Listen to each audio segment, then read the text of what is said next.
Bonjour, donc je suis Mathilde. Ça fait un peu plus de 3 ans et demi que je suis chez Studi.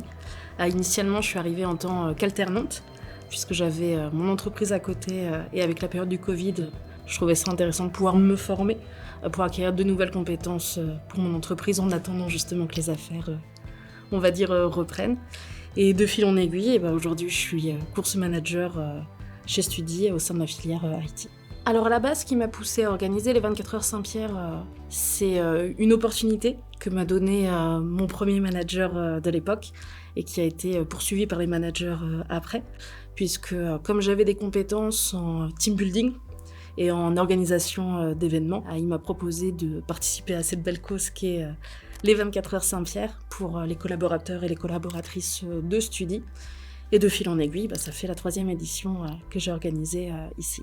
Alors je dirais pas qu'il y a eu un événement spécifique marquant au cours des différentes éditions des 24 heures Saint-Pierre. Je dirais plutôt que c'est un ensemble d'événements. C'est des bénévoles qui encouragent avec beaucoup d'énergie et d'empathie aussi les différents coureurs et participants des épreuves. Et c'est de l'entraide.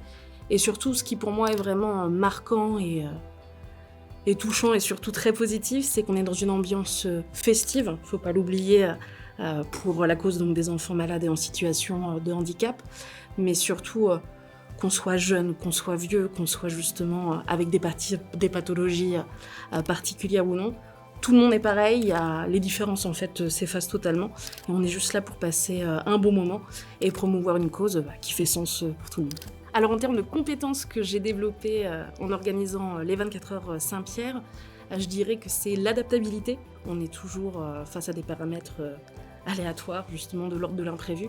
Et c'est vraiment sur de la gestion de projet, cette notion, cette variable ajustable justement qu'il faut avoir, c'est pour moi la compétence que j'ai le plus justement développée. Je pense pouvoir dire que la valeur solidarité, qui est une des valeurs de Studi, est celle qui est bien évidemment la plus représentative lorsqu'on organise ce type d'événement, en tout cas en interne.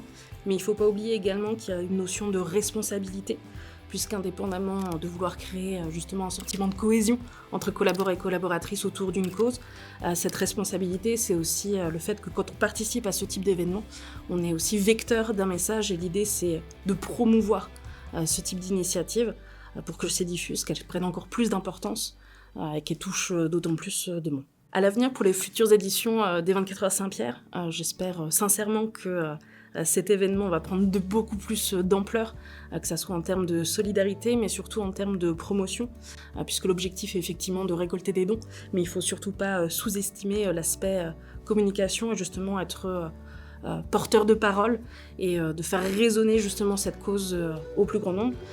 Mais j'espère surtout qu'elle gardera cet esprit festif et cette bonne humeur au global qu'on a tout au long du week-end des 24 heures Saint-Pierre. Si d'autres personnes veulent s'investir et participer à ce type d'événement, monter un projet similaire, chez Studi, on a un programme d'ambassadeurs, donc basé sur le bénévolat, qui permet à n'importe quel collaborateur et collaboratrice de pouvoir proposer un projet, une initiative. Il y a déjà eu de très beaux événements qui ont été organisés côté Studi, que ce soit au niveau de la Montpelliéraine ou pour des balades en vélo, aussi pour sensibiliser sur tout ce qui va être écologie. Et donc venez, vous êtes les bienvenus et on vous attend avec grand plaisir.